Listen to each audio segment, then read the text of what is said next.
travail et de coopération. Les talibans affirment avoir gagné du terrain dans la vallée du Panjshir et Washington dit que les conditions d'une guerre civile en Afghanistan pourraient bientôt être réunies.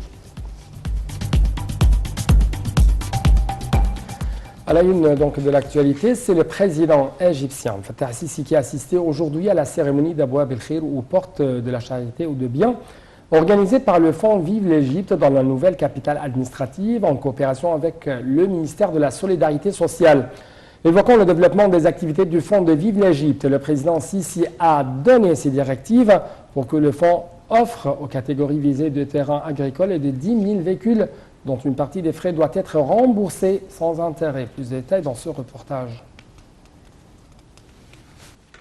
Le président Abdel Fattah el-Sisi a assisté dimanche à la célébration des portes de la charité ou Abouab el-Khir qui vise à élever le niveau de la vie d'environ 5 millions de citoyens. La célébration d'Abouab el-Khir tenue dans la nouvelle capitale administrative a été menée en coordination entre les secteurs gouvernemental et non gouvernemental et les organisations de la société civile, selon le porte-parole présidentiel, l'ambassadeur Bassam Radi. La cérémonie s'inscrit dans le cadre des efforts de l'État pour fournir une protection sociale aux catégories marginalisées et améliorer les conditions de vie des citoyens. Au cours de la célébration, le président Sisi a inspecté un grand convoi humanitaire qui comprend des aides d'une valeur de 650 millions de livres égyptiennes, ciblant 1 million de familles dans tout le pays. Le convoi est organisé par le Fonds Tahya Masr ou Vive l'Égypte en coopération avec le ministère de la Solidarité sociale et coïncide avec la Journée internationale de la charité qui tombe le 5 septembre, a déclaré l'ambassadeur Radi. La Journée internationale de la charité a été officiellement reconnue par l'Assemblée générale des Nations unies en 2012 dans le but de commémorer l'anniversaire du décès de Mère Teresa de Calcutta, qui a reçu le prix Nobel de la paix en 1979. La date a été fixée dans le but de sensibiliser et de mobiliser les personnes, les ONG et les parties prenantes du monde entier pour aider les autres à travers des activités bénévoles et philanthropiques. Le Premier ministre Mustafa Madbouli, un certain nombre de ministres et de hauts responsables de l'État ont assisté à la cérémonie de samedi.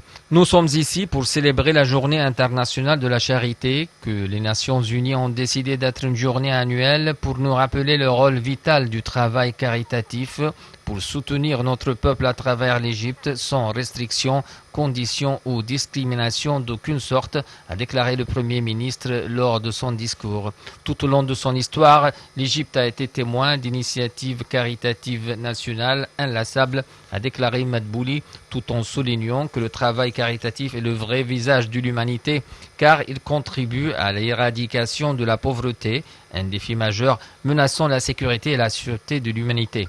Le président Sisi a exhorté à intensifier les efforts pour aider les familles nécessiteuses en distribuant plus d'aide dans le but de rendre la vie de ces familles plus stable. Les conditions des gens ne peuvent pas être changées sans un effort communautaire conjoint, qu'il s'agisse des secteurs gouvernementaux ou de la société civile, a déclaré le président Sisi. Il a également assisté en marge de la cérémonie à un certain nombre d'initiatives de protection sociale auxquelles participe le Fonds Vive l'Égypte dans le cadre de la célébration d'Abouab el-Khir. Le Fonds Vive l'Égypte et les ONG ont travaillé ensemble pour alléger le fardeau des personnes endettées et des enfants sans abri, a déclaré le président Sisi, mais il a toujours exhorté à de nouvelles mesures à cet égard. Nous avons pensé à collecter quelques 100 milliards de livres égyptiens via le Fonds Vive l'Égypte, mais nous n'y sommes pas encore, a déclaré le président, exhortant le Premier ministre à agir pour collecter plus d'argent pour le fonds, que ce soit pour le billet de dons ou d'autres ressources, en soulignant que cela aiderait à accomplir davantage d'activités caritatives qui comprennent également la création de petites et micro-entreprises. Plus nous sommes capables financièrement, plus le travail est accompli, a noté le président. Le Fonds Tahya Masr, qui a été lancé à l'initiative du président Sisi en 2014, a offert une vie honorable à un bon nombre d'Égyptiens les plus nécessiteux au cours des dernières années, selon un film documentaire projeté lors de la cérémonie. Le président a également ordonné la fourniture des équipements médicaux liés au coronavirus au convoi, d'autant plus que l'Égypte l'Égypte est sur le point de connaître une 4e vague de pandémie. S'il vous plaît, respectez davantage les mesures de précaution et je dis aux Égyptiens de s'enregistrer à la campagne de vaccination. La prochaine année scolaire commencera en octobre avec tous les enseignants et étudiants vaccinés, a noté le président Sisi, ajoutant que si possible, la campagne ciblera également les lycéens. Nous cherchons à atteindre les taux de vaccination élevés dans une courte durée de temps pour atteindre la communauté du troupeau, a déclaré le président.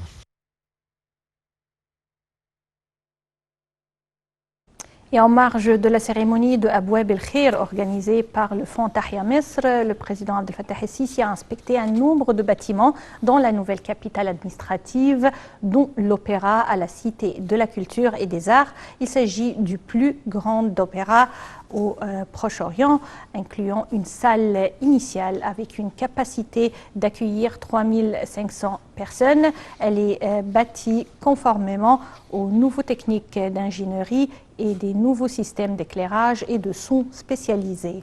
Un théâtre musical est construit avec les standards les plus élevés et qui sera prêt à accueillir les concerts musicaux mondiaux. Il s'agit aussi d'un théâtre de style architectural unique et qui peut accueillir jusqu'à 700 personnes.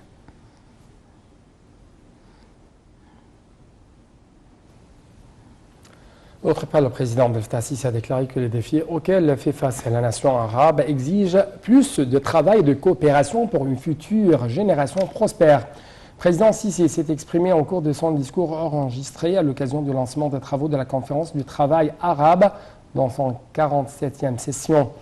Lors de son allocution, le ministre de la Main-d'œuvre, Mohamed Safan, a souligné que le chef de l'État était toujours intéressé par les questions du travail arabe, même par les questions de l'action arabe. Le président ici a cependant affirmé que l'un des piliers fondamentaux de l'unité arabe était la solidarité et l'intégration de la nation. Au cours de cette conférence, les responsables arabes vont changer les visions et les plans en ce qui concerne les questions en relation avec le travail, le développement économique et social afin de réaliser plus de développement et de prospérité. Cette conférence qui se tient en fait avec la participation des ministres, des présidents des délégations et des fédérations syndicales de 21 pays arabes et des représentants du secrétariat général de la Ligue arabe et nombre d'ambassadeurs étrangers.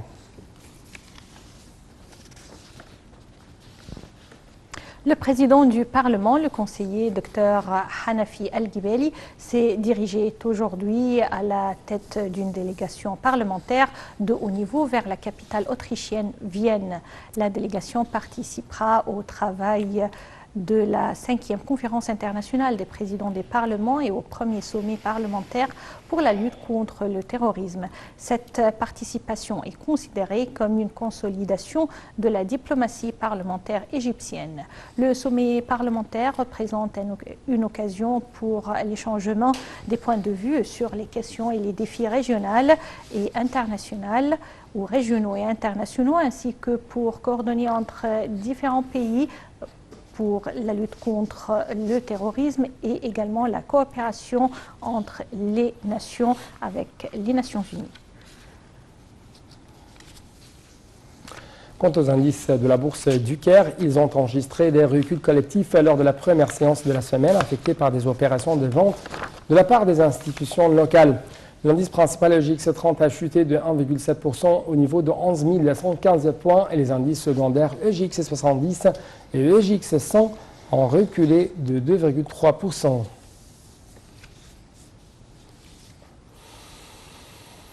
La ministre de la Santé, Dr Haile Zeid, a annoncé que l'Égypte a accueilli hier la 2e cargaison du vaccin Johnson & Johnson. La cargaison composée de 525 600 doses est arrivée en Égypte grâce au groupe de travail africain pour les vaccins anti-Covid-19 en coopération avec la Banque africaine pour les exportations et les importations.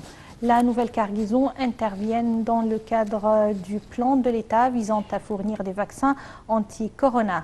Le porte-parole du ministère de la Santé, Dr Khaled Mougahed, a annoncé que cette cargaison sera soumise au contrôle de l'organisme des médicaments égyptiens, assurant que le vaccin Johnson & Johnson d'une seule dose a prouvé son efficacité à la protection contre le virus.